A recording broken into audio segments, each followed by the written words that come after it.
Hello everyone.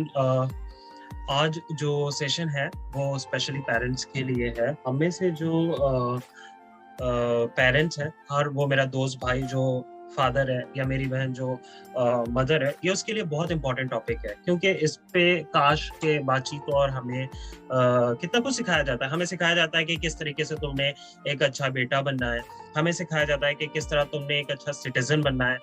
We are taught के तुम किस तरह एक अच्छे प्रोफेशनल बन सकते हो, किस तरह एक अच्छे स्पोर्ट पर्सन बन सकते हो।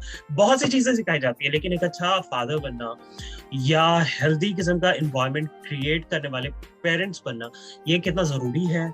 आप इस बात का इस तरह से अंदाजा लगा सकते हैं कि वो बहुत सारे प्रॉब्लम्स लोगों के एटीट्यूड के, बिहेवियर के, जो है, जो जिनकी आप कंप्लेन कर रहे होते हैं, वो बिहेवियर्स कहीं ना कहीं से उन्होंने सीखे होते हैं, जिनकी ग्रूमिंग गलत हुई होती है, तो वो बिहेवियर पैदा होते हैं। फॉर एग्जाम्पल, अगर किसी को शक करने की आदत है और वो यानी प्रॉपर साइकेट्री का बीमार नहीं है, उसकी कोई न्यूरो सिस्टम में कोई प्रॉब्लम नहीं है, तो वो कहीं ना कहीं उसकी लाइफ में उसकी जो अपब्रिंगिंग है, उसकी जो ग्रूमिंग है, वो ऐसी हुई है कि उसके अंदर ये चीज आ गई है। किसी में बहुत ज्यादा जेलेसी पाई जाती है, कुछ ना कुछ ऐसा जरूर है कि उसके अंदर ये जेलेसी कहीं से आई है। किसी में सेल्फ पिटी पाई जाती है। कुछ लोग अपनी बीमारी को, अपने दुख को, अपनी तकलीफ को शेल्फ करके हमदर्दी अटेन करना चाहते हैं। तो यानी कई ऐसे प्रॉब्लम बिहेवियर के, सोच के, पर्सनालिटी के, अपने आप इर्द गिर्द अगर आप रिकॉल करें ना, तो आपको ऐसे बहुत सारे लोग याद आएंगे। और इस टाइम भी आपकी लाइफ में बहुत सारे ऐसे लोग होंगे जिनसे हम नफरत करते हैं, उनको लाइक नहीं करते, थोड़ा सा अवॉइड करते हैं, या उनसे जो है हम रिलेशनशिप कमजोर कर देते हैं। लेकिन अगर हम ध्यान से देखें तो हमें पता चलेगा उनका कोई कसूर नहीं है। उनकी अपब्रिंगिंग ही ऐसी हुई है कि कुछ प्रॉब्लम उस अपब्रिंगिंग की वजह से रह गए, और जो प्रॉब्लम रह गए उनमें, वो कितना हार्मफुल है, ना उनको पेरेंट को अंदाजा है और ना उनको अंदाजा है कि उनके साथ क्या हुआ है। तो आज मैंने कोशिश की कि ढूंढा जाए, तलाश किया जाए उन चीजों को जो पेरेंट कुछ मिस्टेक्स करते हैं और जिसकी वजह से बच्चों की जो पर्सनैलिटी है वो डैमेज होती है। यानी आप कह लीजिए कि आज का जो टॉपिक है वो मिस्टेक्स जो अनइंटेंशनल, मैं इंटेंशनली इसलिए नहीं कहता क्योंकि पेरेंट्स की हम रिस्पेक्ट करते हैं, लेकिन अनइंटेंशनली, ना चाहते हुए हमसे होती हैं कुछ मिस्टेक्स, और उन मिस्टेक्स की वजह से बच्चों की जो पर्सनालिटी है वो पूरी तरीके से डैमेज होती है, वो विक्टिम बन जाते हैं। यानी मैं कहता हूँ कि अगर किसी की बॉडी पे मान लीजिए कोई निशान है, तो बहुत इजीली उसे क्रीम या हो सकता है सर्जरी के जरिए ठीक किया जा सकता है। लेकिन अगर किसी की सोल पे निशान है, या फिर कह लीजिए उसकी याददाश्त पे, उसकी मेमोरी पे कोई निशान है, और ऐसी खराश है कि जो मिट नहीं सकती, सारी जिंदगी वो ब्लीड करेगा। तो यानी जिस्म कटे और ब्लीड करे, थोड़ी देर टाँकी लगते हैं, स्टिचेस लगते हैं, ठीक हो जाता है। लेकिन अगर किसी की पर्सनैलिटी डैमेज है, कोई इमोशनली डैमेज है, या उसकी पर्सनैलिटी में कोई डैमेज है, तो फिर सर आपको एग्जाम्पल तो बहुत अजीब लगेगा, लेकिन मैं समझाने के लिए ये सिर्फ कह रहा हूँ कि लेकिन एक टाइम ऐसा था कि एक ये मसला जो है, ये प्रॉब्लम पूरी तरीके से खत्म हो चुकी थी, क्योंकि उन्होंने कुछ प्राइवेट कंपनीज हायर की हुई थी, और हमारा शहर पूरा चमका हुआ नजर आता था, और जो दूसरे शहरों से आते थे वो बहुत हैरान होते थे। अच्छा, इससे पहले के दौर में जब मैं याद करता हूँ कि हमारे यहाँ जो म्युनिसिपल कॉर्पोरेशन थी, वेस्ट मैनेजमेंट को देखते थे, इनके ट्रक पे कूड़ा जाता था। वो जो ट्रक पे कूड़ा जाता था वो कवर्ड नहीं होता था।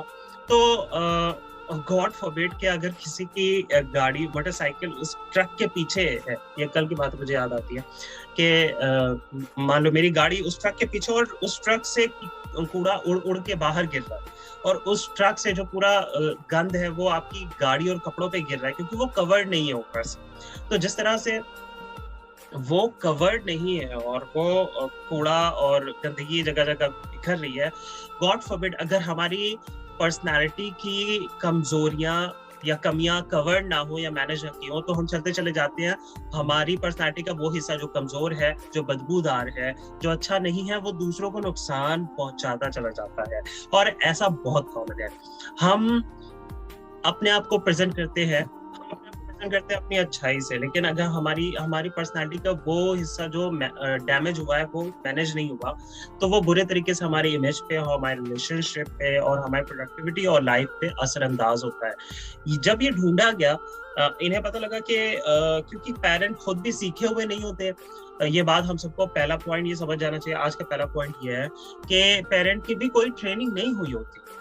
हमारे यहाँ हर चीज की ट्रेनिंग है, लेकिन सबसे बड़ा इंस्टीट्यूट घर, जहाँ से बच्चे की अपब्रिंगिंग होती है, उसकी कोई ट्रेनिंग हमारे जो पेरेंट है उनको नहीं मिली होती। और काश कि ऐसा हो कि हम पेरेंटिंग के सब्जेक्ट को कहीं सिलेबस में पढ़ा दे, ग्रेजुएशन या मास्टर्स में कोई छोटा सा सब्जेक्ट ऐड करे कि एक अच्छा फादर क्या होता है, एक अच्छी मदर क्या होती है, क्योंकि एक ऐसा रोल है जो आपने निभाना ही निभाना है, राइट। जिस तरह से प्रोफेशनल होने की आपकी डिग्रियों के बाद तैयारी होती है, आप PhD एमफिल या मास्टर्स मुकम्मल हो गया और अब आप जॉब कर रहे हैं, कितने साल की तैयारी आपकी प्रोफेशनलिज्म की होती है। लेकिन जब आप पेरेंट बनते हैं 26, 27, 28 या 30 साल की उम्र में, तो अगले कई साल तक आप फादर है। बल्कि आप जिनके फादर है, अल्लाह ना करे, गॉड फॉरबिड, आप अगर पास भी हो जाते हैं इस दुनिया से, फिर भी आप फादर है। वो आपको नहीं भुला सकते, ये ऐसा रोल है। और मतलब अगर आपने ये रोल सही से नहीं निभाया, तो वो गलतियां जो आपने की हैं, आपने बहुत जुल्म किया। आपने अपने बच्चों की पर्सनालिटी डैमेज करके बहुत जुल्म किया। आप पता नहीं दुनिया को कितना चेंज कर सकते हैं, कितने फॉलोवर्स दे सकते हैं, कितने लाइक सब्सक्राइब दे सकते हैं, एक तरफ है ये सब।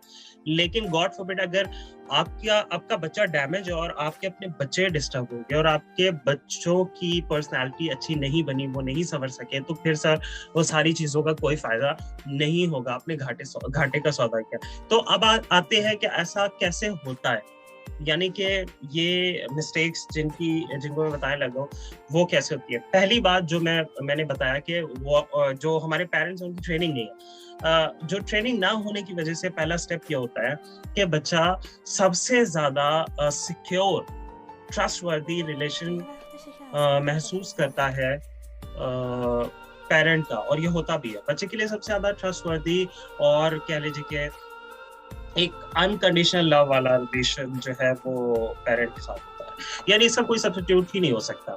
और ये जो लव है, जो मदर की और या फादर की अपने औलाद से होती है, ये इतनी जबरदस्त लव होता है और इतना ताकतवर लव होता है कि इसका हमें कोई मिसाल नहीं मिलती। अब इसकी ये मोहब्बत, ये लव जिससे उम्मीद ही की जा सकती है, क्या? लव एंड केयर, दो चीजों की पक्की उम्मीद है। जिस तरह से हमें पता है कि मिल्क की शॉप से मिल्क ही मिलेगा, कपड़े की शॉप से कपड़े ही मिलेगा, कुएं से पानी ही मिलेगा। माँ बाप का मतलब ये है, पेरेंट का मतलब ये है कि love, fully love, complete love, है ना।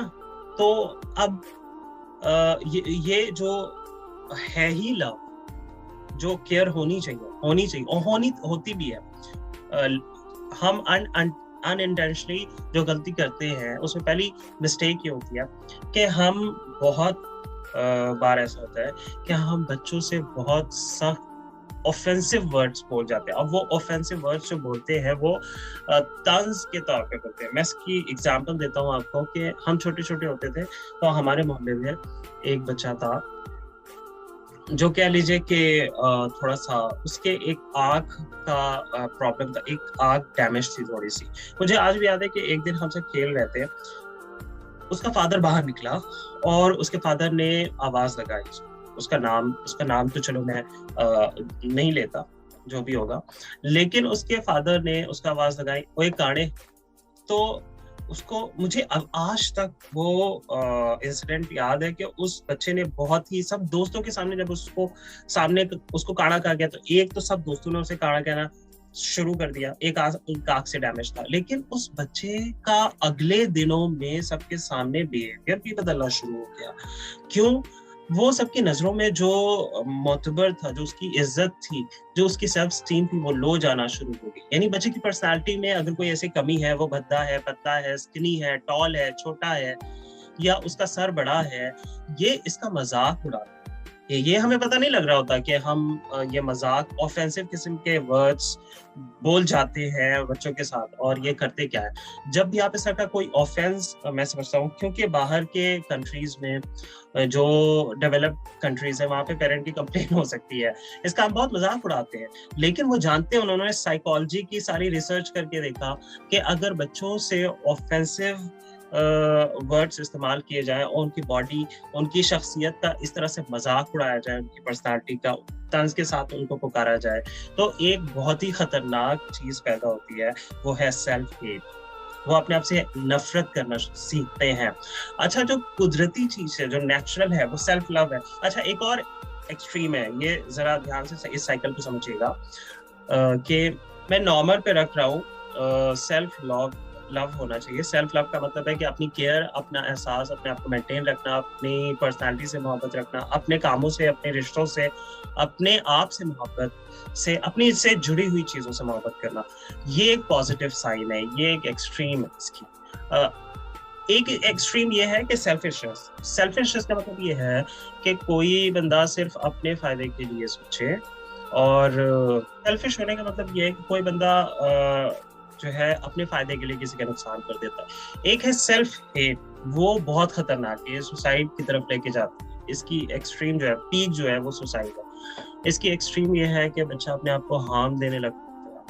इसकी एक्सट्रीम ये है कि बच्चे को अगर कोई हार्म दे रहा हो तो वो उस हार्म को एक्सेप्ट कर लेता है, बजाय इसके कि वो असर्टिव होके कहे कि ये मेरे साथ ना करो, वो उसको एक्सेप्ट करता है, वो अपनी क्रिटिसिज्म को एक्सेप्ट करता है। तो पता लगा कि बच्चों में, जिन बच्चों के खुद से नफरत करने का अट्रैक्शन होता है, उनके पेरेंट ने उनको जो है ऑफेंसिव वर्ड्स बोले होते हैं, बहुत ही हार्श वर्ड्स बोले होते हैं। इसकी शक्ल बहुत अजीब है, ये है ही अगली, ये तो बदमानस लगता है, बंदर लगता है, इस तरह के वर्ड्स कहीं ना कहीं बोले जाते हैं। ये तो रीछ का बच्चा है, ये तो बंदर का बच्चा है, ये तो इंसान का बच्चा है ही नहीं।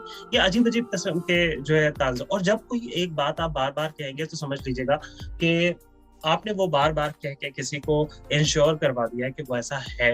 ये बात याद रखिए। जिस तरह से हम माला पढ़ते हैं ना, तो उसे यकीन पैदा होता है, ईश्वर का नाम लेने से, बार बार लेने से दिल में यकीन पैदा होता है, राइट। तो इसी तरीके से जब आप किसी को बार बार एक बात कहते हैं कि तुम बहुत अगली हो, तुम बहुत ही फजूल इंसान हो, या तुम्हारी जो है पर्सनालिटी बहुत अजीब है, तुम्हारी हाइट कैसी है, तुम्हारा रंग कैसा है, तो याद रखिएगा वो बंदा भी इस बात पे यकीन करने लग पड़ता है कि ये जो कहा जा रहा है ये ऐसा ही है और यही सच है। नुकसान क्या होता है उसका? हमें सिखाना चाहिए, हमें असल में ये सिखाना चाहिए कि उसने अपने आप से मोहब्बत करके, लव करके, खुद सेल्फ लव करके अपने आप को बेहतर कैसे बनाना है। या वो जैसा भी है, नॉर्मल इसका क्या है कि वो जैसा भी है, उसकी हाइट ज्यादा है, कम है, उसकी पर्सनालिटी अच्छी नहीं है, वो स्किनी है, मोटा है, कुछ भी है, वो जो भी है, इसको मैनेज करके कैसे चलना चाहिए, ये इसकी केयर करके कैसे चले आगे। अगर उसकी हाइट नहीं बढ़ी तो इस हाइट के साथ कैसे जीना है, ये सिखाना चाहिए, ये नॉर्मल है।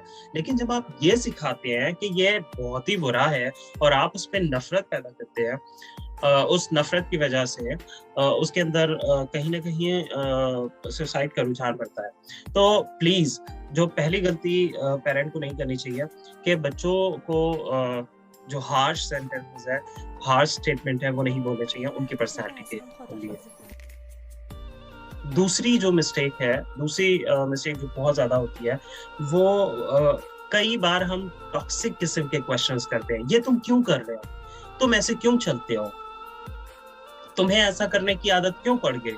हम कई तरह के डिफरेंट तरह के क्वेश्चन करके उनको आंसरेबल करते हैं। अच्छा, क्योंकि स्टेटस में पेरेंट का जो स्टेटस बड़ा होता है तो वो जवाबदेही कर सकते हैं, तो किसी काम की जवाबदेही करें। लेकिन अगर वो हर चीज पर सवाल उठा देते हैं, उसकी हर चीज पे, कि तुम टांग पे टांग रख के क्यों बैठे हो, तुम ये अकड़ के क्यों चलते हो, तुम्हारा हर वक्त सर ही क्यों झुका होता है, या ये तुम हर बार घर के अंदर एंटर होके ऐसे ही क्यों ऐसे ही क्यों सवाल पैदा करना।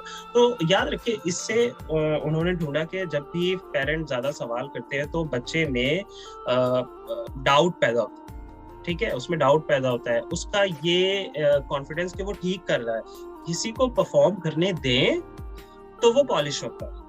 लेकिन अगर बार बार उसको रोका जाए और पूछा जाए कि ये क्यों कर रहे हो, ऐसे नहीं होता, यूं करके यूं करके नहीं, यूं होता है, तो फिर वो सर जो सेल्फ कॉन्फिडेंस है पहली चीज, वो कभी डेवलप नहीं हो पाता। और जब भी सेल्फ कॉन्फिडेंस पैदा नहीं होगा वो जिंदगी में कुछ भी करेगा, उसका उसमें उस काम में कॉन्फिडेंस नहीं होगा अपनी अचीवमेंट पे, वो आगे नहीं बढ़ सकता।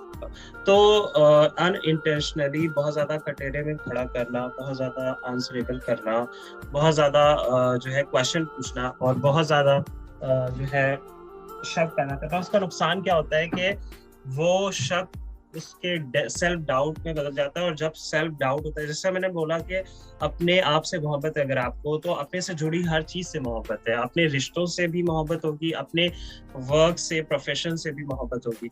लेकिन अगर आप में खुद पे कॉन्फिडेंस नहीं है तो आपका जो अपनी जात पे कॉन्फिडेंस नहीं है, उसका ना होना वो आपकी रिलेशनशिप पे भी हावी हो जाता है। आपके जो रिश्ते हैं, यानी जिसका अपनी खुद पर्सनालिटी पे कॉन्फिडेंस नहीं है, वो बार बार कहेगा कि मेरा तुम्हारा जो है रिलेशन ठीक नहीं है, मुझे तुम छोड़ तो नहीं दोगे, उसके अंदर ये शक पैदा हो जाएगा, खौफ पैदा हो जाएगा।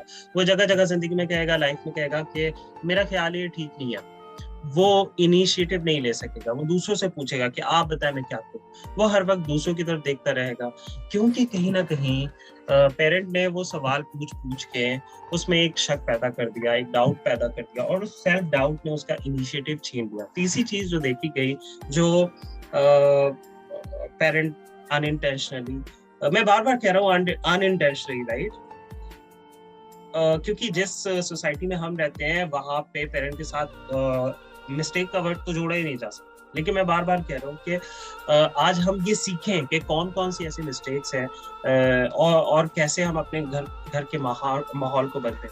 तीसरी जो चीज मैं बताना चाह रहा था, ऐसी ख्वाहिशें उनके सामने बोलना जो बहुत सेल्फिश किस्म की होती है ना, जिस तरीके से फॉर एग्जाम्पल कई पेरेंट ऐसे हैं जो बाय मिस्टेक वो बोलते हैं कि काश तुम पैदा ही ना हुए होते, काश मैं तुम्हें दुनिया में ही नहीं आने देती, काश तुम मर जाते, काश मैं तुम्हारा मुंह न देखती। ये इंतहाई एक्सट्रीम किस्म के स्टेटमेंट्स हैं। और मैं आपको ये बात बता दूं कि बीइंग एक ट्रेनर मेरी लाइफ में, अगर मैं 100 में से कहूँ आउट ऑफ 100, अगर पेरेंट अपने बच्चे को लेकर आए हैं तो 80% जो है पेरेंट को काउंसलिंग की जरूरत है। 80%, यानी पेरेंट वो मिस्टेक कर रहे होते हैं जिसकी वजह से वो बच्चा गलत हो रहा होता है। वो बच्चों को लेके आते हैं, देखिए इसमें इनिशिएटिव नहीं है, इसमें सेल्फ कॉन्फिडेंस नहीं है, ये देखिए बच्चा जो है वो सेल्फ हेट इसमें कितनी ज्यादा है, खुद से कितनी नफरत करता है। मुझे बहुत समझ आ जाती है जल्दी से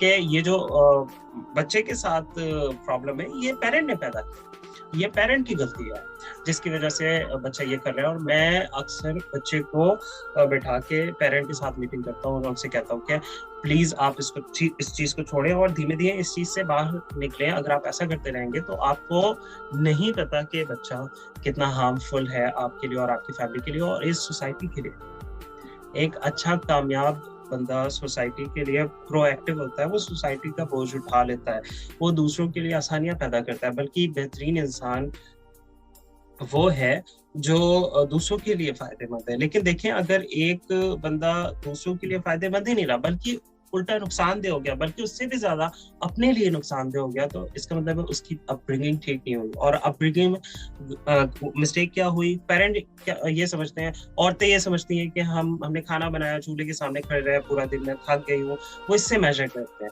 अच्छा, फादर कहते हैं कि मैं पूरा दिन काम पे रहा, मैंने पूरा दिन काम किया, कमाना कितना मुश्किल है, कोविड में हालात कितने अजीब है, मैंने नया बिजनेस शुरू किया है, किसी को क्या पता मेरे साथ क्या बीत रही है। हम लोग अपने कामों से बच्चों को ये बताते हैं और कहते हैं कि यही अपब्रिंगिंग थी।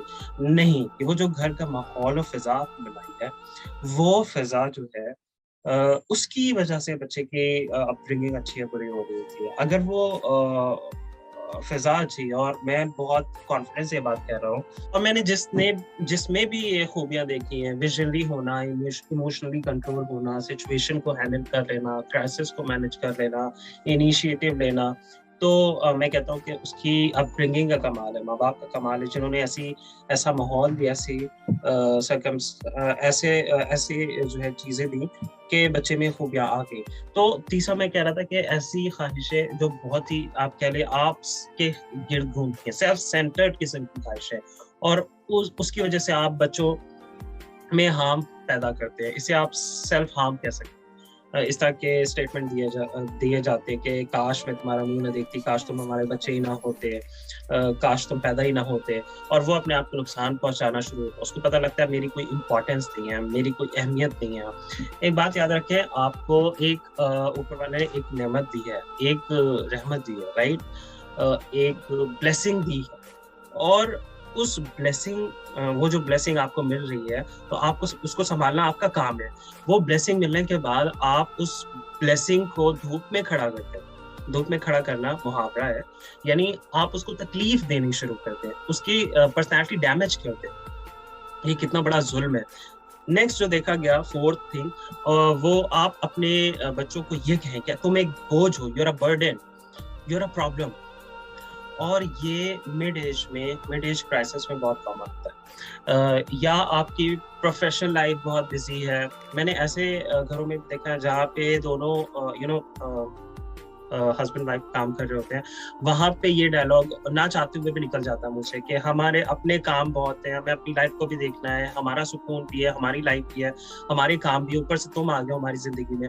ये बर्डन महसूस कराना कि तुम हमारे पास क्यों हो, या तुम एक बर्डन हो, या तुम्हारी फीसें अदा कर करके हम थक गए हैं, तुम्हारी वजह से मेरी हेल्थ डैमेज होने लग गई है। ये ऐसे डायलॉग्स, ऐसे जुमले, ऐसे स्टेटमेंट्स बोलना जिससे बच्चों को महसूस हो कि वो एक बर्डन है, लाइफ का एक बोझ है जो उनके गले पड़ गया। याद रखिए, जब भी आप उसे एक बोझ समझेंगे, बर्डन समझेंगे, आप उसको ये कहेंगे कि तुम एक बर्डन हो, तुम्हारी वजह से मुझे बहुत तकलीफ है, तो वो ही चाहेगा कि फिर मैं आपकी लाइफ में ना रहूं। बहुत सारे ऐसे बच्चे, पेरेंट को पता नहीं लग रहा होता, उसको पाल रहे होते हैं, चला रहे होते हैं साथ में, और बच्चे को जवानी में मौका मिलता है बाहर जाने का। मैंने बहुत सारे ऐसे केस देखे हैं, बच्चा बाहर गया और वापस, और उसका टेस्ट किया जाए, उसको समझा जाए, उसकी पर्सनैलिटी भी समझा जाए, तो कहीं ना कहीं ऐसे स्टेटमेंट्स उसके बचपन में मिलेंगे कि तुम एक बोझ हो, तुम्हारी वजह से हमारी लाइफ खराब होगी। वो कहता है जब हमारी जरूरत नहीं है। अब पेरेंट यहाँ इस कंट्री में रह के अपने बच्चे को बोल रहे होते हैं कि हमने इसकी फीसें दी, हमने इसको पढ़ाया लिखाया, बड़ा किया, आज ये मुड़ के भी नहीं देखता। वो मुड़ के इसलिए नहीं देखता क्योंकि आपने उसकी रूह को पॉइजन किया है इस स्टेटमेंट के थ्रू, और कि तुम एक बर्डन हो, राइट। और आप सोचिए ना, आपके पास कुछ भी है, कहीं भी है, वो बार बार महसूस कराता है कि आप एक बोझ है। आप क्या चाहेंगे? आप निकल जाएंगे, आप कहेंगे कि मेरी जान छोड़, आप कहेंगे कि मैं इसमें से एस्केप हो जाता हूँ। अगर आपको बोझ महसूस करवाया जाए, आप कहेंगे मुझे उतारो। इवन आप गाड़ी में सफर कर रहे हैं और एक बंदा बार बार आपसे कहे कि तुम्हारी वजह से हम लोग बहुत मुश्किल से बैठे हैं, आप कहेंगे गाड़ी रोको, मैं रिक्शा ले लेता हूँ, मैं चला जाऊंगा, आप बर्डन ना ले। तो जब आप अपने बच्चों को कहेंगे कि आप बर्डन हैं, तो फिर वो चाहेंगे कि कहीं ना कहीं, आपको ये भी बता दूं एक बात, कि जब भी इस तरह के डायलॉग्स बोले जाते हैं तो बच्चा वो नशे की तरफ जाता है। सोसाइटी में इस वक्त बुराइयां और हार्म्स इतने इजीली अवेलेबल है कि आपकी टाइम पे इतने अवेलेबल नहीं थे, लेकिन अब इतना आसानी से सारी चीजें अवेलेबल है। और होता क्या है कि आपका बच्चा वो किसी नशे के हाथ चढ़ जाता है, वो स्केपिस्ट बन जाता है, वो फरार की तरफ चला जाता है, वो कोशिश करता है कि मुझे कोई ऐसी जगह मिल जाए कि मैं घर ना चला, क्योंकि घर वालों के लिए तो मैं बर्डन हूँ। तो ये गलती ना करें, तो गॉड से कि आप उसको महसूस कराएं कि वो एक बोझ है। नेक्स्ट है, वो है अनहेल्दी कंपैरिजन का, और ये तो मैंने भी फेस किया। यानी ये इतना कॉमन प्रॉब्लम है। अनहेल्दी कंपैरिजन क्या होते हैं कि तुम्हारा कजन देखो वो आगे निकल गया, तो तुम्हारा कजन देखो तो आगे निकल गया, ये मोहल्ले का लड़का देखो आगे निकल गया, ये देखो वो वाला जो बच्चा है उसने डबल BSc फिजिक्स करके कहाँ से निकल गया। आप जब अनहेल्दी कंपैरिजन करते हैं, अच्छा कंपैरिजन जो होता है किसी भी बंदे का, हेल्दी कंपैरिजन क्या होता है कि अपने साथ, आज मैं कहाँ हूँ, कल मैं कहाँ पे था, यानी पहले से मैं कितना बेहतर हूँ। This is a healthy competition and healthy comparison. लेकिन जब आप कहते हैं कि मैं यहाँ पे हूँ, वो देखो आगे निकल गया, तो आपने बहुत गलत काम किया। बच्चों को हेल्दी कंपैरिजन दें कि यार पहले तुम बेहतर होते थे, अब तुम क्यों नीचे जा रहे हो, तुम्हारा स्टडी का ग्राफ क्यों नीचे जा रहा है, तुम्हारा एटीट्यूड, तुम तो बड़े हम्बल और कोऑपरेटिव थे, तुम तो बहुत प्यार करने वाले इंसान थे, अब तुम्हें क्या हो गया, ऐसा क्या हुआ कि तुमने सब कुछ छोड़ ही दिया। तो व्हेनेवर आप जब बच्चों को हेल्दी कंपैरिजन देंगे तो उनकी जो पर्सनालिटी है वो स्ट्रांग जाएगी, वो इम्प्रूवमेंट की तरफ जाएगी। कांस्टेंट और नेवर एंडिंग जो है इम्प्रूवमेंट को फॉलो करेगा। तो इम्प्रूवमेंट अपनी लाइफ की जो है कंपैरिजन करना अपनी लाइफ के साथ, वो हेल्दी कंपैरिजन है। अब होता क्या है, इस तरह के स्टेटमेंट से साइकोलॉजी के जितने रिसर्चर्स हैं उसमें देखा गया कि बच्चों को जब आप इस तरह के बार बार स्टेटमेंट बोलते हैं कि तुमसे तो ये बेहतर है, तो उसमें उनमें जेलसी पैदा होती है, उनमें हेट पैदा होती है, उनके अंदर एक कीना पैदा होता है, उनका दिल करता है कि इनको हराना चाहिए, इनको हार जाना चाहिए। तो ये जो एक अनहेल्दी जज्बा है जेलसी का, ये उनमें होता है ज्यादा, जिनमें बचपन से अनहेल्दी कंपैरिजंस कहे गए होते हैं, करवाए गए होते हैं। फिर एक और चीज देखी गई, ये नेक्स्ट पॉइंट है, अब्यूजिंग स्टेटमेंट्स देना। अच्छा, एक है स्टेटमेंट कहना, अब्यूजिंग स्टेटमेंट का मतलब ये है कि आपने एक डिफाइन स्टेटमेंट कह दिया कि ये है। अब फिर क्या हुआ, जब आप किसी बात को डिफाइन कर देते हैं तो फिर इम्प्रूवमेंट नहीं होती। और उसकी एग्जाम्पल ले लीजिए कि तुम तो पैदाइशी नालायक हो, तुम तो हो ही डफर, तुम्हें तो ये चीज है ही नहीं। ऐसी स्टेटमेंट्स बच्चे को कहना, या आप देखिए कुदरत का निजाम कैसा है, नेचर के, अब मान लीजिए आप बहुत हाई प्रोफेशन है, तो आप अपने ये सारे स्टैंडर्ड अगर बच्चे पे पूरा करना चाहें तो वो पूरे नहीं होंगे, बच्चे बच्चे हैं, वो तो प्रोफेशन नहीं है। तो आप जब अपने हाई स्टैंडर्ड्स और एसओपीज को की वजह से घर में आके डिफाइंड किस्म की स्टेटमेंट जब देते हैं कि ये तो है ही नालायक, ये है ही बेवकूफ, या ये कभी तरक्की नहीं कर सकता, उसका नतीजा क्या होगा कि उसकी सेल्फ स्टीम लो हो जाएगी, लो सेल्फ स्टीम का वो शिकार होगा। यानी आप समझ लें कि वो मर्सिडीज की गाड़ी है और हैंड ब्रेक उसकी खींच दी आपने उसको अंदर से रोक दिया, उसके अंदर वो स्टेटमेंट जो है जाके अंदर लगी और वो अंदर से रुक गया कि नहीं, कुछ नहीं हो सकता, अब कोई फायदा नहीं है, तरक्की नहीं हो सकती, इंप्रूवमेंट नहीं हो सकती, जिंदगी में कुछ नहीं किया जा सकता, लाइफ में कुछ नहीं किया जा सकता। क्यों नहीं किया जा सकता? क्योंकि आपने कहीं ना कहीं वो डिफाइन अब्यूजिंग स्टेटमेंट्स दी हुई थी कि ये नहीं कर सकता। अब्यूजिंग स्टेटमेंट फुल स्टॉप होती है, जैसे एक स्टेटमेंट बोला जाता है तो फुल स्टॉप लग जाए तो स्टेटमेंट कंप्लीट हो जाता है। तो जब आप स्टेटमेंट दे देते हैं तो ये फुल स्टॉप लग जाता है कि अब आगे नहीं बढ़ सकता, इससे आगे इम्प्रूव नहीं कर सकता। ये नेक्स्ट पॉइंट है। ये मिस्टेक नेक्स्ट ये है कि बच्चों को कहते हैं कि तुम्हें छोड़ देना चाहिए, मैं किसी दिन तुम्हारी जिंदगी से। एक तो ये इमोशनल किस्म की बात हम अक्सर कहते हैं कि कभी ना कभी हम सबको मरना है, हमें जाना है, कि देखो लाइफ बहुत लिमिटेड है, इसमें आखिरकार हमें जाना होता है। तो इसमें कोई भी ट्रेनिंग कोचिंग बच्चों को नहीं है कि बच्चे ट्रामों को, दुख को, तकलीफ को मैनेज कर सकें।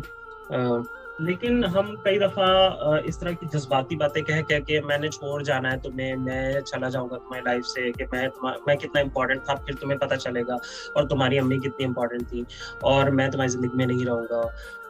याद रखिएगा, इस तरह का इमोशनल बातें और स्टेटमेंट बार बार कहने से बच्चा डिप्रेशन का शिकार होता है, बच्चा तन्हाई का शिकार होता है, लोनलीनेस का और होपलेसनेस का।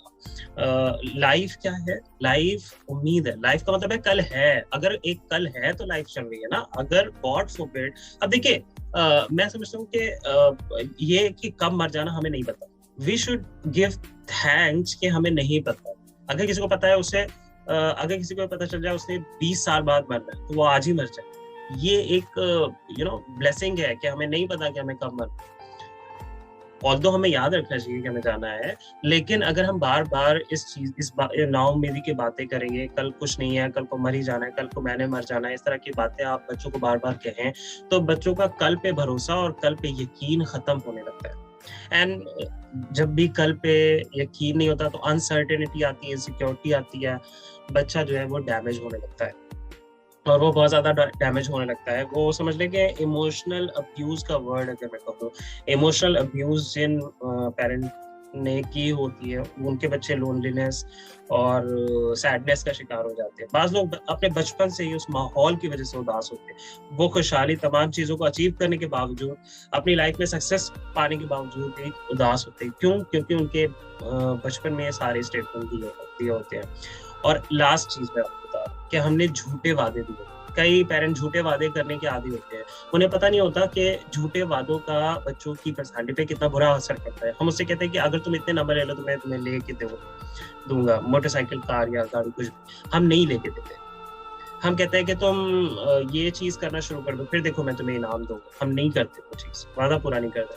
हम कहते हैं कि अगर तुम ऐसा कर दो तो तुम्हें ट्रिप पता है, टूर पक्का है, मैं तुम्हारे साथ इस जगह पे जाऊंगा। हम नहीं करते ऐसा। जब आप नहीं वादा पूरा नहीं करते तो जरा सुन लीजिएगा, इसका मतलब ये है, उसको पता लग जाता है कि मैं एक ऐसा बंदा हूँ जिसके साथ वादा पूरा नहीं किया जा सकता।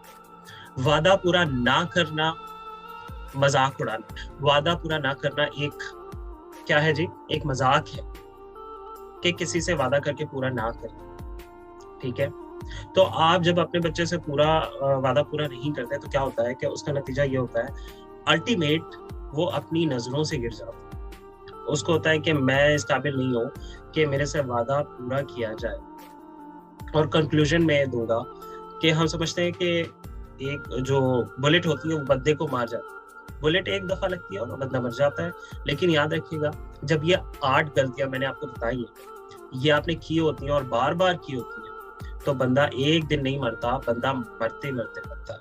और मरते हुए कईयों को डैमेज भी कर देता है। ऐसे कई हमारे पास केस है। आप जब जस्टिस सिस्टम में जाएं तो जिसमें मियाँ बीवी के रिलेशन खराब होने की वजह एक बंदे की पर्सनालिटी का प्रॉब्लम होता है। उसकी पर्सनालिटी उसके पेरेंट डैमेज की होती है। हस्बैंड वाइफ के खराब रिलेशन में एक जो बड़ी वजह देखी गई वो ये देखी गई कि एक बंदा जो है वो मेंटली तौर पे ठीक नहीं होता है। एक और बड़ी वजह जो है हस्बैंड एंड वाइफ के जो रिलेशनशिप्स होते हैं उनमें ये है कि वजह क्या होती है कि वो जो घर का माहौल मिला होता है उसमें ये 8 गलती हुई होती हैं और बंदा उसकी पर्सनालिटी डैमेज हुई होती है और वो डैमेज पर्सनालिटी के साथ रिलेशनशिप में आता है। एक बात याद रखिएगा कि जैसे किसी को तैरना नहीं आता उसको पानी में फेंक दो तो वो डूबेगा ही डूबेगा, वो चीखेगा, दहाड़े मारेगा। बिल्कुल इसी तरह अगर एक बंदा उसके साथ ये 8 प्रॉब्लम्स हैं और वो कल को रिलेशनशिप के तालाब में फेंका जाए तो सर मैं कंफर्म बता रहा हूँ वो रिलेशनशिप नहीं निभा पाए, वो डिस्टर्ब होगा, वो डिस्टर्ब करेगा, वो एक खास हद तक रिश्तों को लेके चलेगा, वो बहुत गहरे रिलेशंस नहीं बना पाएगा, वो एक मजबूत रिलेशनशिप नहीं बना पाएगा, वो कॉन्फिडेंस से भरे हुए रिलेशनशिप नहीं बना पाएगा। क्योंकि इसकी वजह यह है कि उसके साथ ये 8 गलतियां होंगी। तो जिस तरह गोली बंदे को मारती है बुलेट, उसी तरह अल्फाज, लव्स, वर्ड्स भी बंदे को डैमेज करते हैं, वर्ड्स भी बंदे को हिट करते हैं। और सबसे ज्यादा खतरनाक जो मैंने चीजें देखी है काउंसलिंग में कि 8 मिस्टेक पेरेंट ये कर रहे हो और वो रियलाइज करने को तैयार ना हो। यानी कुछ लोगों की बदकिस्मती होती है कि वो शर्मिंदा नहीं हो सकते। शर्मिंदगी बहुत बड़ी ब्लेसिंग है। शर्मिंदगी यू टर्न देती है। शर्मिंदगी कहती है चले आप वापस आ जाते, गलती की है सॉरी कर ले। और हमें अगर हम ये गलती कर रहे हैं तो हमें बहुत कॉन्फिडेंस के साथ अपने बच्चों के साथ बैठ के दोबारा से अपने रिलेशनशिप को करके और इन चीज़ों पे बड़े बेहतर अंदाज से हमें उनसे माफ़ी मांगनी चाहिए। बेटा हमसे गलती हो गई, ऐसा नहीं है, तुम एक शानदार इंसान हो। एक बार नहीं कहना चाहिए, कई बार उसे यकीन दिलाना चाहिए कि तुम मेरे लिए बहुत इंपॉर्टेंट हो, तुम बहुत अहम हो, या तुम्हारे बगैर मैं नहीं चल सकता। ये सारी चीज़ों के अपोजिट कर लेते हैं तो ग्रूमिंग बन जाती है। और सो ये मैं कहूँगा कि ये सारी आज की बातचीत, इससे हमें भी एक इम्प्रूवमेंट का मौका मिलता है और जो हमें डैमेज आ गए, हम पे इफेक्ट्स पड़े, उनको ठीक करने का मौका मिलता है कि वो गलतियां जो अनइंटेंशनली पेरेंट्स करते हैं, अनइंटेंशनली हमारे पेरेंट्स हो गए, वो हमें नहीं करना चाहिए। हम हमेशा उन ख्वाबों को देखते हैं, वो ख्वाब जो हमारे पेरेंट्स से हमारे लिए देखे हमने पूरे कर दिया, और वो ख्वाब जो हम पूरे नहीं कर सके हम देखते हैं कि हमारे बच्चे वो ख्वाब हमारे बच्चों के ज़रिए वो ख्वाब जो है पूरे हों। लेकिन लाइफ का ये भी एक अंदाज़ है कि वो मिस्टेक जो आपके पेरेंट्स हुई अपब्रिंगिंग में, प्लीज़ प्लीज़ वो गलतियाँ अपने बच्चों के साथ ना करें। वो गलतियाँ, वो मिस्टेक्स अपने बच्चों को फ़िज़ा ना बनाएँ कि जिससे बच्चे की पर्सनैलिटी डैमेज हो, उसकी पर्सनैलिटी ऐसे डैमेज हो कि वो ज़िंदगी के बोझ को खुद बर्दाश्त ना कर सके। आपका बहुत-बहुत शुक्रिया। Thank you so much for listening.